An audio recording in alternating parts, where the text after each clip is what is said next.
I'm Morgan Pierce, 52 years old, living in a modest Ohio suburb. My occupation: private investigator for a local insurance office. Before this job, I served as a homicide detective in the city, but I handed over my badge years ago. Craved a calmer pace. My two-story house sits at the end of a neat street. My wife, Charlotte, and I bought this place 2 decades ago. Our daughter, Helena, recently moved away for college, and our nest feels vacant. Stacks of dull case files cover my desk in a cramped home office. At sunrise, I flip them open to kill my restlessness. A mug of stale coffee rests nearby, half empty, next to a leftover bagel. The current investigation involves missing jewelry, possible arson, routine claims. Nothing extraordinary, which suits me. After the turmoil of homicide cases, I prefer simpler puzzles. Less drama, less heartbreak. I assumed I had dodged major conflict. A distant metallic chime drifts through the open window. My mind remains uneasy. Charlotte and I argued last night over some insignificant thing, leftover takeout, or unplanned expenses, or perhaps both at once. During our early years, we never bickered like this. Now friction appears whenever we share a room for too long. I press a knuckle to my brow. I steady my breathing, reminding myself to stay grounded. A low growl outside signals Charlotte's car speeding away. No goodbye. She normally drops a quick kiss on my cheek before any errand. My stomach churns. One small dispute shouldn't spark this silent exit. She might be nursing deeper resentment, possibly something involving me, my job, our diminishing intimacy. My pulse skips while I recall her distant gaze last week. I shrug that off as fatigue, but doubts keep swirling. Our home is cozy in structure but lacks much flair. Plain wallpaper, worn couches, second-hand curtains that Charlotte dresses up with creative touches, embroidered pillows, scented candles. She loves fragrances: vanilla, apple spice, cinnamon. She arranges them everywhere. Once evening settles, they'd radiate a sweet warmth that usually calms me. Recently, though, an unspoken barrier divides us, and no candle can mask it. I swivel toward the window. Early sunlight splashes across my face. The neighbor's poodle yaps, an annoying alarm. I try ignoring it by browsing a local newspaper. The front page covers small-town budget cuts and typical scandal. Underneath dull surfaces often lurk hidden secrets. I've witnessed it enough times. A faint reflection meets my eyes in the glass. My own silhouette, suspicious, unblinking. I'm used to analyzing people. Now I analyze myself. Midday arrives, so I wander into the kitchen for water. The fridge magnet shaped like a flower grabs my attention. It holds a snapshot from Helena's 10th birthday. My brother, Frederick, stands behind me in that image, grinning ear to ear. He's always been a charmer, the golden boy who floats through life on easy mode. Our parents coddled him. He breezed through college, hopped among careers, and flaunted an endless string of romances. Meanwhile, I found Charlotte early in adulthood and committed to a more conventional life. Frederick teased me about that. Maybe he was right about my old soul. I glare at that photo, then yank the magnet free. The picture drifts onto the counter. Frederick's smug grin pricks a buried memory. Charlotte's phone buzzing in the night, a fleeting glimpse of Frederick's name on the screen. That occurred a month ago. She claimed he wanted to pass along some gossip about our parents, offered a vague explanation, patted my shoulder, said it was nothing. Yet her expression had quivered with tension. An uneasy flicker runs along my spine. Old detective instincts spark. Rarely do Charlotte and Frederick message each other. Possibly they have grown closer for innocent reasons, but suspicion nags. My chest clenches. I push the speculation aside, head upstairs to the spare room that functions as my den. Inside an open box lie photos from my years in law enforcement. I rummage, hoping to distract myself. A Polaroid surfaces, me and Frederick as kids by a murky lake, fishing rods in hand, proud grins. He quit fishing soon after. I stuck with it. That old memory stirs regret. We used to be close, but my sense of him shifted over time. He's restless, always thirsting for thrills. Family loyalty runs deep, but so do resentments. Twilight comes, and Charlotte remains gone. She texted earlier about a grocery run. Sunset glows outside while I collapse onto our frayed sofa. A single cinnamon candle flickers on the side table. My mind reels. Charlotte used to greet me with warmth. Now she avoids real conversation. We once teased each other, shared jokes, planned weekend escapes. That affection vanished, replaced by quick nods and vague excuses. My phone vibrates. Helena's voice crackles through the line, cheerful. She rambles about new friends, midterm tests, how she craves home cooking. I force a light tone. She picks up an edge in my voice, tries probing. I deflect with a tease about laundry. She laughs, proclaims her love, then hangs up. The house feels heavier afterward. Charlotte returns late with grocery sacks. She places them on the kitchen island and mutters about traffic. Her hair is messy, face flushed. I approach, question her. She shrugs, says the lines at checkout were endless. Her eyes avoid mine. An awkward hush passes. She disappears upstairs, leaving me alone. My pulse pounds with unresolved worry. I glance at the flickering candle. Its glow doesn't comfort me. Stepping onto the porch, I inhale the crisp evening air. Streetlights buzz overhead, forming pools of pale gold on the sidewalk. My shoulders ache with tension. I scan the road, half expecting Frederick's sports car to cruise past. He calls occasionally, boasting about his new traveling salesman gig. Sounds fishy, but I never pried. Lately, something about him rattles me, as if he's circling my life. I pace across the front lawn, reminding myself I have no evidence. Could be a misunderstanding, but each clue pokes deeper into my gut.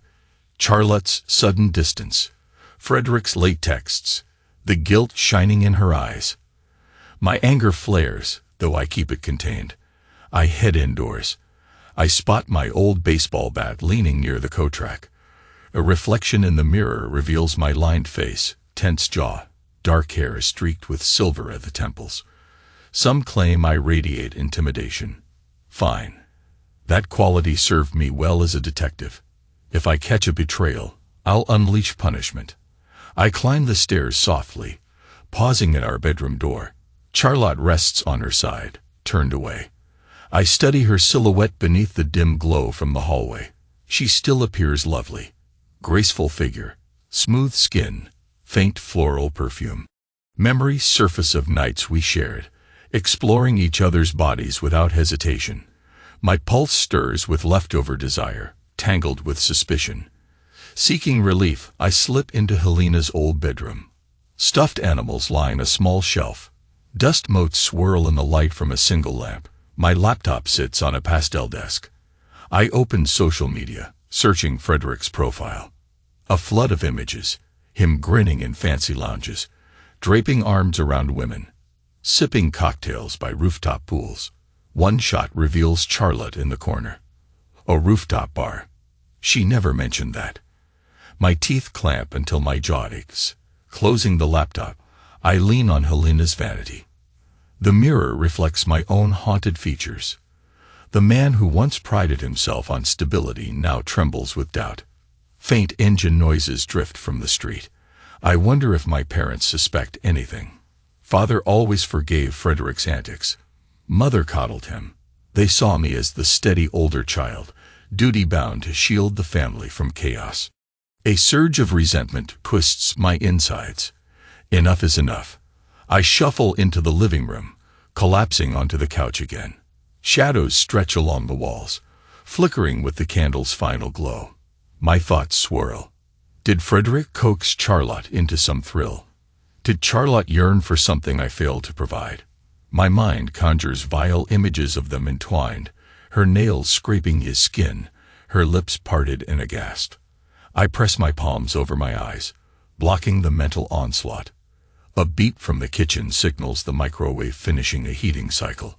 I'd placed tea inside earlier. I sip it, but dryness remains in my throat. My entire reality quivers. Charlotte once suggested a second honeymoon trip. That plan faded fast. She doesn't bring it up now. My heart hammers. I promise myself I'll dig for answers. I can't drift in ignorance. I sense a fault line beneath my marriage. One more step, and everything might collapse. Morning rays pierce my eyelids as I jerk awake on the couch. My neck throbs from sleeping in an awkward position. Down the hallway, muffled footsteps indicate Charlotte is moving around. I rise, stretch my cramped muscles, and follow the faint rustle of activity. She stands in the kitchen, rummaging for an egg pan. She offers a stiff nod when she sees me. "Did you sleep there the entire night?" She murmurs, opening a cabinet. "Guess I did," I reply, my voice thick with suspicion I try to conceal. She fiddles with the stove's dial. The hush grows heavy. A sizzling sound emerges as she cracks a couple of eggs into the hot skillet. I sense her nerves. She never used to act so closed off. I hate the tension, but an even stronger emotion, doubt, consumes me. My phone buzzes in my pocket. I glance at the screen. A text from Frederick. Short line. Need to chat. Urgent. A chill slides across my shoulders. I tilt my head, puzzling over what he might want. He rarely calls me for anything serious. "Who is it?" Charlotte asks, not looking my way. I hesitate. "Frederick, something urgent." Her left hand trembles briefly, enough for me to spot. She drops a spatula onto the counter and hurries to pick it up. My heart kicks against my ribs. That single gesture tells me plenty. Without replying, I march outside, phone in hand. Sunlight dazzles my eyes. I shield them and tap Frederick's number. He answers after a single ring. "Morgan." His smooth drawl slithers through the speaker. "Man, we gotta talk." I keep my tone flat. "Go ahead." A muffled breath from his side, then he says, "Can you meet me downtown for coffee? Something we need to handle in person." My pulse thunders, but I keep it steady. "Sure. Name the spot." He mentions a cafe near an old hardware store. I grunt in agreement, hang up. My gut churns. Why does he suddenly crave a face-to-face? I re-enter the kitchen, announce I'm going out. Charlotte's eyes flick over me, but she remains silent. The eggs in the pan sizzle and pop. I drive to the cafe, windows down, inhaling fresh air to calm myself. Frederick sits at a small table near the window, wearing sunglasses and drumming his fingers on a styrofoam cup. He spots me, waves me over. I drop into the opposite chair, folding my arms across my chest. He slides his sunglasses onto his forehead, revealing a faint bruise on his temple. "You look like you had a rough night," I remark, voice stony. He smirks. "Ran into trouble at a nightclub. Some guy spilled his drink. We traded insults. It got physical." I nod once, unconvinced. He coughs and glances at me. "Morgan, I want to be straightforward. Our parents keep bugging me about some family reunion next month. They want you there, obviously, but I heard rumors you might skip it." Why would I skip it? I keep my gaze locked on him. Beneath my words, tension coils. Frederick shrugs. "You've been distant. I worry you hold grudges." A barista arrives, sets a cappuccino in front of me. I mumble thanks, stirring it absently. Frederick leans forward, lowering his voice. "I messed up with a woman. She turned out to be unavailable. I'm trying to fix the damage. It's complicated." Blood pounds in my ears. I suspect he's edging toward Charlotte's name, but I wait, expression rigid. He rubs a palm across his face. I can't reveal every detail, but I'm in deeper than I intended. I never wanted to create turmoil, especially not for you. My jaw tightens. "Why are you telling me this?" He exhales, tapping restless fingers on the table. "Morgan, I'm trying to get you to understand there's no reason to blow up. Let's stay civil. We're brothers." A hot surge of anger threatens to spill. I force a neutral tone. "Explain something. Why contact me about your affair? Or are you hinting I might guess who the woman is?" He pales, eyes widening. I see that detective mind is still sharp. Listen, I can't. He halts. I don't want things to spiral.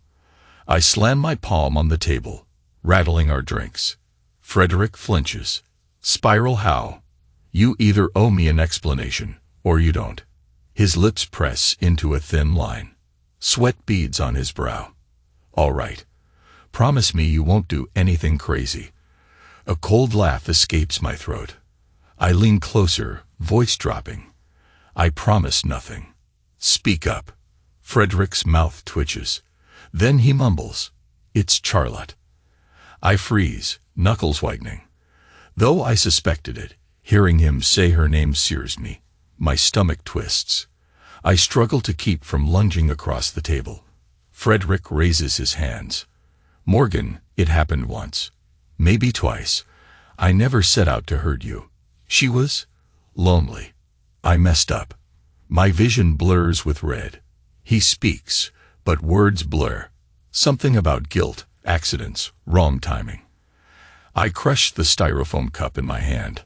Hot coffee drips onto the table. Frederick's face flushes with panic. I push my chair back, ignoring the coffee that seeps onto my sleeve. You put your hands on my wife. I hiss. You crossed every boundary. He stands, toppling his own cup. Liquid splashes across the floor.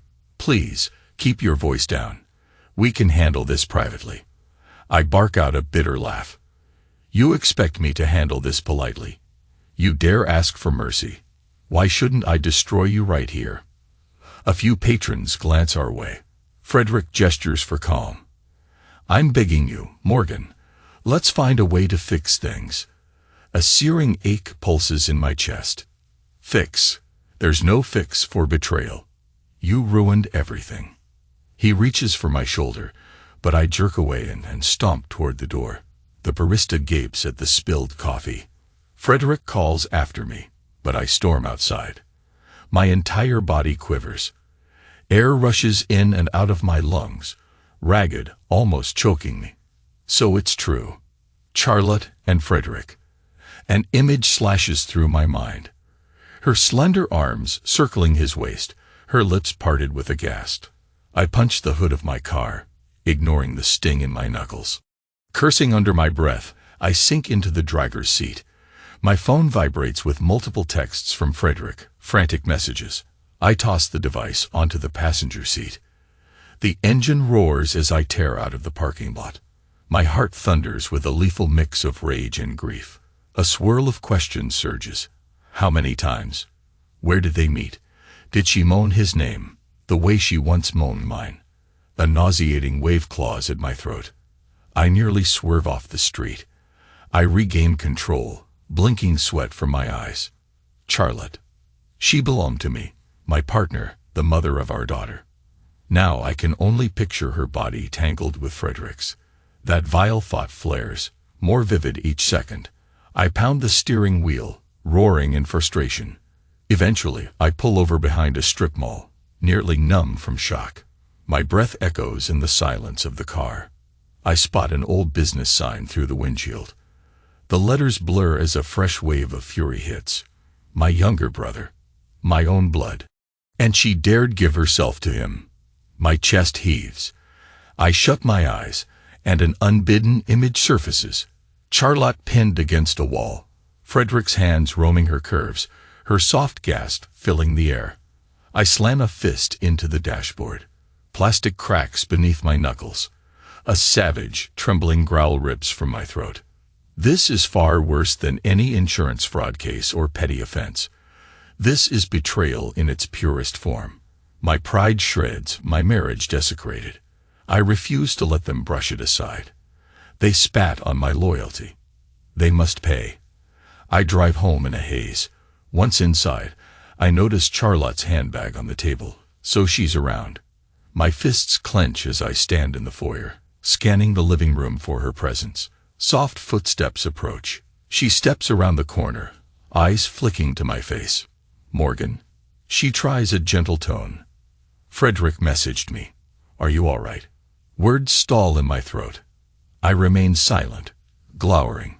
She shifts from one foot to the other. He told me you had a confrontation. Confrontation.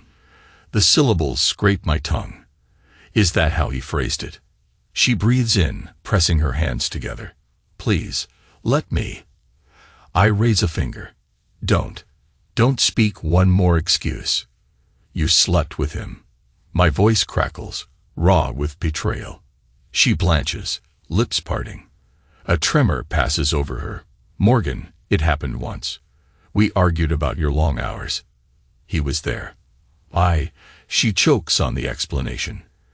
I regret it deeply. I never planned to continue. Never planned to continue. A harsh laugh bursts from me. He claims it was twice. Now you say once.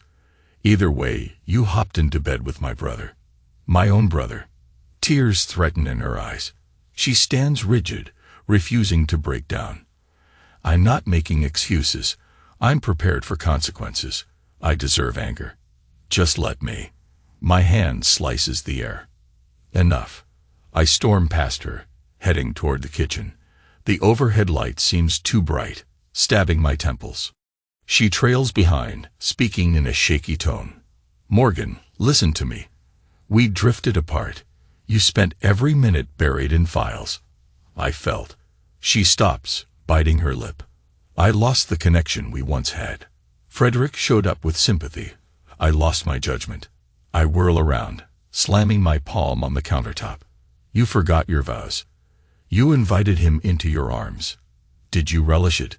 Did you moan his name? Her cheeks flush crimson. Stop it. Stop it. My voice rises. I'm the wronged husband. I can voice any question I want. A sickening swirl of sorrow and fury coils inside me. I recall how we once made love under the glow of her favorite cinnamon candles, how she would arch her spine and whisper my name. Now that memory feels stained by her fling with Frederick. She trembles, standing across from me in silence. I see remorse flickering in her expression, but it doesn't soothe me. I rasp, you offered yourself to my brother. Do you realize what you've done? She tries to speak, fails, tries again. I was lonely, Morgan, you shut me out. Frederick listened. I grind my teeth, pacing in a tight circle. My heart pounds. I want to lash out, smash everything in sight. My detective instincts push me to gather more details, but my husband instincts reel. My voice drops, thick with raw anger. Where did it happen? Morgan. Where? I roar. The single word reverberates through the house. She winces. Our bedroom. After you traveled for a case. Frederick dropped by with a bottle of wine. A spike of bile rises in my throat. My bedroom. The same bed we once shared with laughter, with whispered hopes. Now tainted by my brother's presence, I slam a cabinet door, and it nearly flies off its hinges. Charlotte presses her fists to her mouth, stifling a sob. I swirl toward her, eyes blazing. What about the second time? Where was that? She hesitates, tears trailing down her cheeks. Hotel. Near the highway. He invited me to dinner, and it escalated. I left quickly afterward. I swear, that's when I realized how wrong it was. My vision flickers with images of them in a cheap, anonymous room. Tangled sheets, his body on hers, possibly her nails clawing at his back. My breath emerges ragged. That mental snapshot slices me. I stalk across the kitchen, fling open a drawer. Utensils rattle. My mind flares with savage impulses. Punish both of them. Drag Frederick into the street. But I force myself to keep my hands from crossing a line. Charlotte tries to approach. Morgan, please. I want to fix this. I know it's not simple, but fix. My voice grates. Nothing gets fixed. You destroyed our marriage. Frederick destroyed my trust. I can't turn a blind eye. She lifts trembling fingers, as if to touch my arm. I recoil. She lowers her hand. Morgan, I'm so sorry. A thunderous tension hangs between us, swirling with regret, heartbreak, and a blossoming thirst for revenge. I sense my fury deepening, my entire life fractured in a single day. I pivot, stomping out of the kitchen. Charlotte calls my name, but I ignore her. I head upstairs, needing space before I do something irreversible. In the bedroom, I tear open the closet, yank out a suitcase. Charlotte rushes in behind me. "What are you doing?" "I'm leaving. Need to clear my head." My words sound brittle. "Unless you want me to smash the furniture." She stands there, pale, arms folded over her chest. She doesn't move to stop me. I throw some clothes inside the suitcase, not caring how they land. My thoughts swirl with savage fantasies, punching Frederick's teeth out, humiliating him in front of our parents, or worse. A part of me craves violence. Another part urges me to craft a more calculated retribution. Charlotte edges closer. "I understand your anger. But please don't vanish. We can discuss everything." "We can." I slam the suitcase shut, snarl in her direction. "You gave yourself to him in our bed. What's left to discuss?" She recoils as though slapped. I barge around her, suitcase in hand. Downstairs, the door thuds behind me. Outside, late afternoon sun pierces my eyes, intensifying my headache. I toss the luggage into my trunk, rev the engine, and speed away from the house I once cherished. My first stop, a dingy motel near the highway, ironically. I pay for a room in cash. The clerk slides a key across the counter, uninterested in my scowl. The room's walls exude stale cigarette fumes, the bedspread worn thin. Perfect. I drop onto the mattress, heart hammering. My phone buzzes.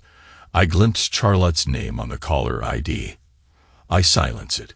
She leaves a voicemail. I don't listen. Let her stew. Night falls. I can't sleep, haunted by mental images of their entanglement. My imagination conjures every detail. Frederick's breath on her neck, her husky whispers, the flush of her skin. Even more agonizing is my suspicion that she invited him with the same gestures she once offered me.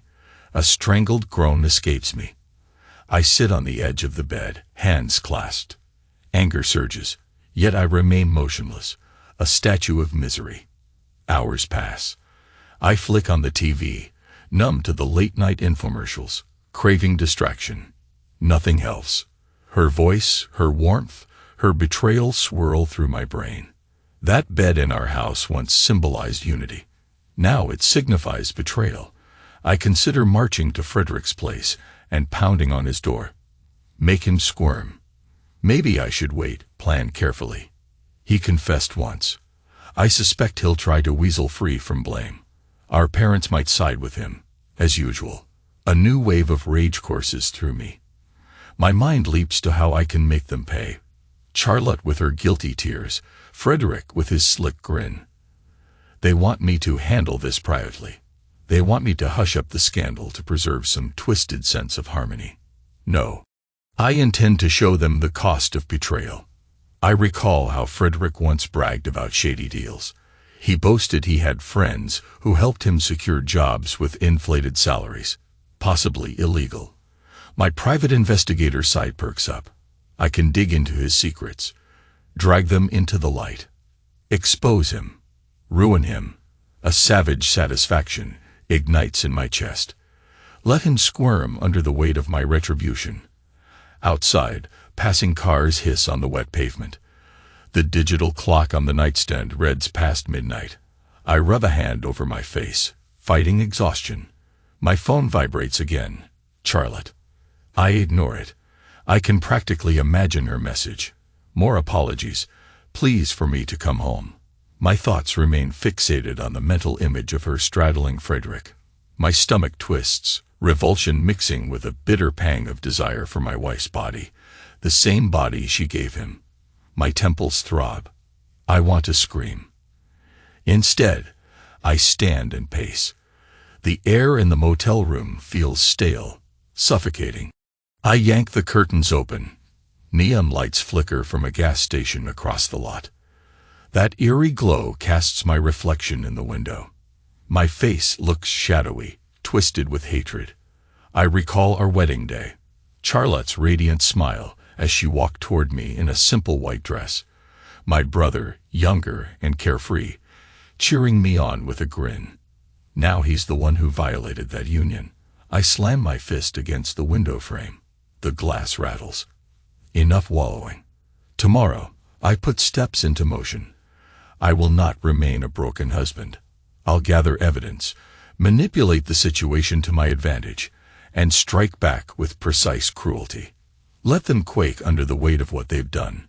My vow forms under the dull hum of neon lights. I will deliver a lesson neither of them forgets. Dawn creeps over the horizon. I peel myself off the scratchy motel bed, throw water on my face, and drive off. My plan churns in my head. First, I gather ammunition against Frederick. That means digging into his finances, his professional ties, any skeletons he stashes. As a seasoned detective, I have methods. I start by pulling into a small cafe with free Wi-Fi. I order an espresso, prop my laptop on a sticky table, and begin searching.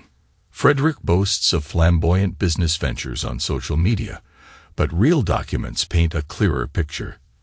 I slip into investigative databases, cross-referencing addresses. My pulse quickens. I find multiple half-failed companies connected to his name, lawsuits, overdue payments. Looks messy. Perfect. I scribble details in a small notebook, frowning at the magnitude of Frederick's troubles. He's been lying to everyone about his success. Next, I check property records, discover an empty commercial unit he leased a month ago. Strange. No mention in family chatter. He might be laundering money or hosting some illegal hustle. My instincts tingle. An hour later, I speed toward that commercial address. It's not in a rundown area, but it's away from main roads. No sign or visible business name. The windows look tinted.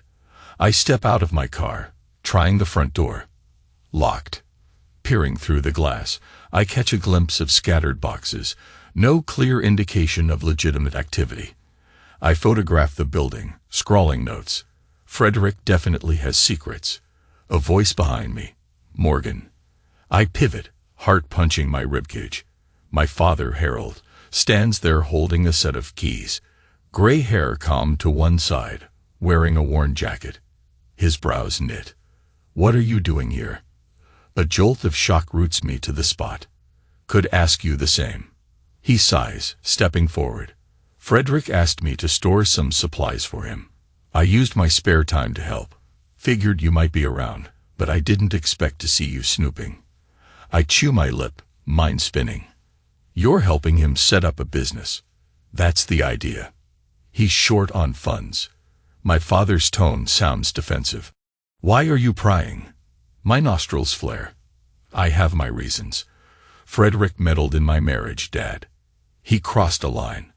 Harold's expression flinches, but he masks it quickly. Son, your mother and I, we suspect you're upset. Families endure friction. Friction. I want to roar at him. Instead, I lock my gaze on his. Frederick had an affair with Charlotte.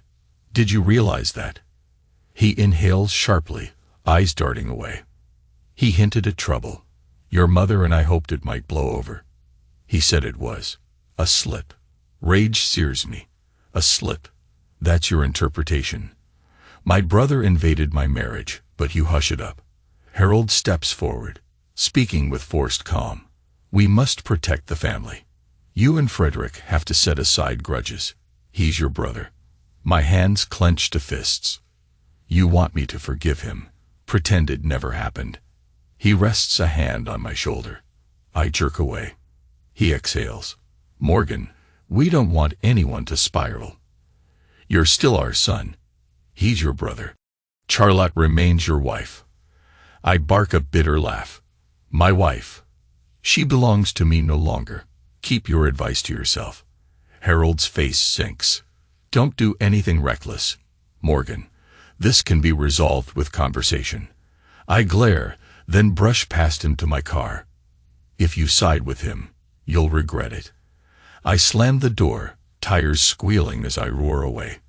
My father's betrayal feels like a second knife in my back. They prefer to preserve Frederick's illusions, coax me into silence. No, I hunger for vengeance. My phone pings. A message from Charlotte, requesting a meeting. Another from Frederick, offering an apology. I toss the phone aside, anger swirling. By late afternoon, I'm parked outside Frederick's condo building. I linger in a borrowed sedan, one I procured from a buddy who owes me a favor. I watch the entrance, heart pounding with cold resolve. Hours pass. Finally, Frederick emerges, alone. He slides into his sleek car, drives off. I follow from a distance.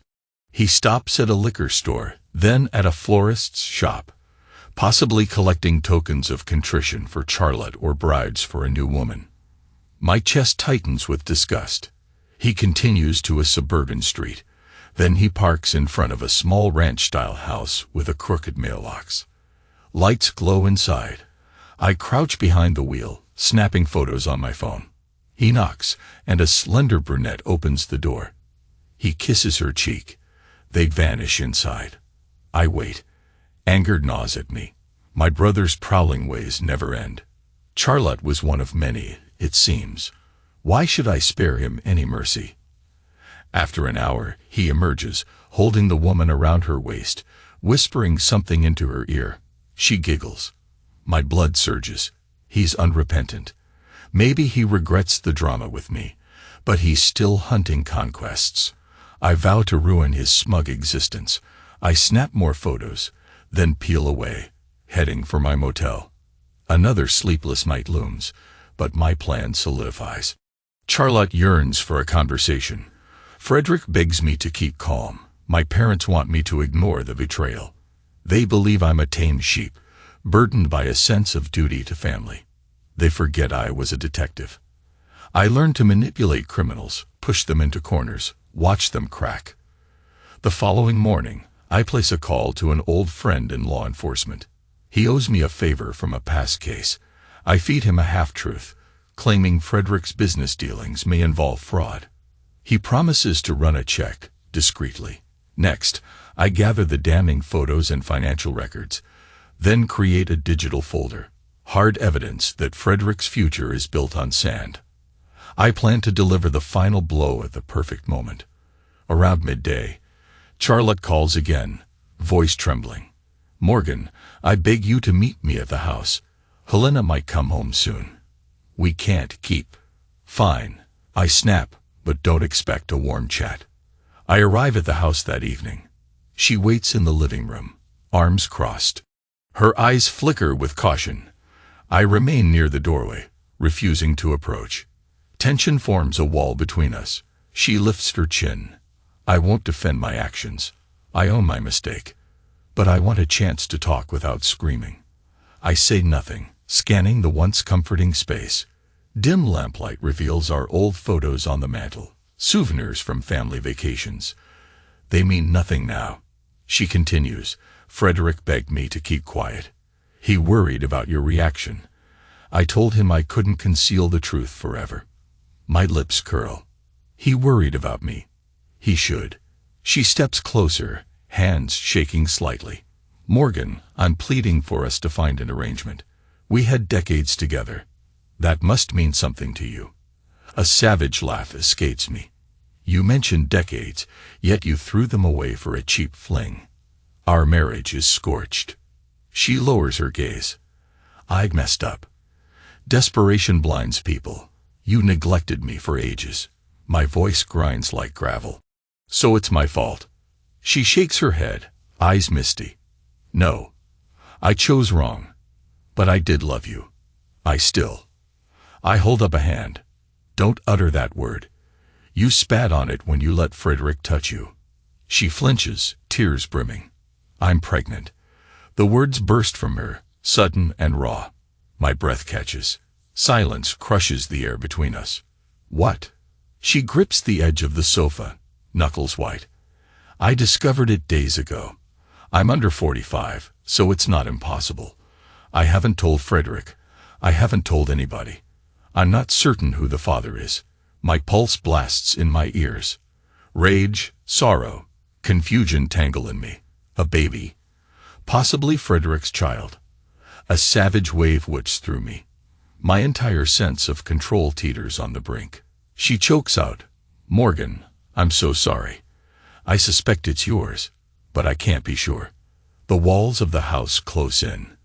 For a moment, I see red, picturing my unborn child overshadowed by this vile betrayal. My voice erupts in a raw shout. "Get out of my sight." She cringes. I spin away, pacing in a blind fury. A wild urge to rip something apart seizes me. She remains behind me, weeping quietly. After a few excruciating moments, I hiss, "You will hear from my lawyer." My hands tremble with adrenaline. "You, Frederick, the entire family can watch what I do next." She gasps softly, "Morgan, please." But I'm already storming toward the door. My heart hammers. A pregnancy. Another chain linking me to Charlotte, or to Frederick's spawn. My mind whirls with violent impulses, overshadowed by heartbreak. Stepping outside, I gulp crisp air, blinking under the porch light. My phone rings, my father's name on the screen. I reject the call. He's probably heard the news from Charlotte. I slide into my car, adrenaline scorching through my veins. A child caught in this mess. My fists tighten on the steering wheel. This changes nothing about my plan. Betrayal deserves retribution. Frederick must crumble. Charlotte must face consequences. If the unborn belongs to me, I'll deal with that later. If it's Frederick's, I'll never claim it. The child is innocent, but my fury roars too loud to slow down. I drive off, nearly blinded by rage. My father's texts pop up, urging me to calm down, reminding me we're family. I ignore them, adrenaline pounding. The final confrontation approaches. I sense it. Frederick's downfall, Charlotte's heartbreak, my release from these shackles. Let them quake when I reveal how far I'll go. I set my plan in motion the next day. My friend in law enforcement calls me mid-morning. "Morgan, you were right. Frederick's business dealings reek of fraud. We can't ignore the evidence. Do you want me to file a formal investigation?" I glance at my reflection in a window, eyes hollow. "Yes. Go through with it." He hesitates. "Understood. He might face charges. Be careful." I end the call, my lips curling into a grim smile. Stage 1. Frederick's so-called empire collapses. Then I handle personal matters. That afternoon, I call a divorce attorney recommended by an ex-colleague. Her voice is crisp, direct. I outline the situation. Infidelity, possible pregnancy, irreconcilable differences. She instructs me to gather every shred of proof. I already have text logs, plus Frederick's confession. Enough to build a solid case. She promises to file swiftly. Then I ring Charlotte. She answers in a trembling voice. "Morgan." I keep it clipped. "I'm serving you divorce papers. Consider this your final warning. Start packing. I want you out." She exhales shakily, whispering something about the baby. My anger flares. "If it's mine, I'll provide. If it's Frederick's, you can raise it alone. I will not endure more betrayal." She attempts to speak, but I hang up. My chest tightens. I recall how I once adored her laugh, her playful glances, her gentleness. Gone, replaced by her betrayal with my brother. That evening, I learn from a cousin that Frederick has been summoned by the authorities. He panics, scrambles for a lawyer. My father calls me repeatedly, but I reject every attempt. Let them stew. I picture Frederick's face as he confronts charges. Perfect. One more piece remains, a direct confrontation. I schedule a family meeting 2 days later at an old banquet hall, a place we once rented for holiday gatherings. Now it will host a different spectacle. Our parents, Frederick and Charlotte, arrive, each looking uneasy. I stand at the head of a long table, arms folded, wearing a calm expression. Inside, tension coils like a spring. Charlotte appears pale, gaze lowered. Frederick's eyes dart around, anxious. My father and mother hover near him, worry etched on their faces. I speak in a measured tone. "Thank you for coming. I wanted to address the fallout from your actions, Frederick, and yours, Charlotte. My mother steps forward. Morgan, dear, we can handle this quietly. The baby. I cut her off. Voice cold. Enough. The divorce is set in motion. Frederick's fraud is under investigation. The baby remains in question. If it's mine, I'll provide child support. If it's Frederick's, he can handle it behind bars. Frederick pales. Morgan, I never asked for this. I made mistakes, but you're destroying my life. I glare at him. You destroyed mine first. Charlotte's hands hover over her stomach. She tries to approach me, but I step aside. Morgan, please. I lift a palm. No more please. You sealed your fate. My gaze sweeps across the group. I once believed in family, but your actions proved me wrong. Now you live with consequences. Don't ask for forgiveness. Frederick's voice cracks. I'm your brother. Brother, I hiss. You crawled into my bed with my wife. Fathered a child, possibly. You spit on brotherhood. I will not shield you. He lunges forward as if to grab me, eyes wild. I pivot, slamming an elbow into his ribs. He crumples with a gasp. My father yells, stepping between us. My fists tighten. I see fear on Frederick's face as he straightens, clutching his side. A hush hangs in the hall. My father tries to speak. Son, do not throw your life away. You're better than violence. I jab a finger toward him. You sided with Frederick from the start, ignoring my pain. You manipulated me to hush things for family harmony. That ends now. If you stand in my path, you'll share his fate. My mother sobs, burying her face in her hands. Frederick groans, staggering upright. Charlotte pleads in a shaky voice. Morgan, I made a mistake. Please. My spine stiffens, heart pounding with triumph and heartbreak. You chose him. You must live with that choice. I brush past them, heading for the exit. My father tries to grip my arm. I shake him off so forcefully, he nearly stumbles. Shouts echo behind me. My footsteps thunder across the polished floor. I yank the door open, stepping into the crisp afternoon sunlight. The sky appears painfully bright, stinging my eyes. I climb into my car, fighting the whirlwind inside my head. Frederick's undone, facing legal battles. Charlotte stands alone with her unborn child. My father and mother might never accept my path, but I refuse to yield. Betrayal demanded brutal justice. Now I must carve a new life from the rubble. Driving away from that hall, I grip the wheel with trembling hands. The swirling mixture of bitterness and relief stabs my chest. I recall the day Charlotte and I chose new curtains for our living room, how she pinned them with such care. Her laughter once lit up the entire house. Now I picture her stunned face, overshadowed by regret. My eyes prick with unshed tears. I blink them away. The next morning, my attorney confirms the divorce papers have been served. She requests a meeting to finalize documents. I sit in her office, scanning each line. Grounds: adultery. No chance of reconciliation. I sign, pen strokes final. My attorney offers a subdued nod, then stands to shake my hand. Outside, sunshine washes over me. I pause, inhaling slowly. My phone vibrates. Another call from my father. I let it ring. He'll realize soon enough that I'm done with illusions. My path extends forward, stripped of the old comfort. Grief lingers, but I exhale, determined to push onward. Days pass. Charlotte vacates our house, presumably staying with her sister. I refuse to see her.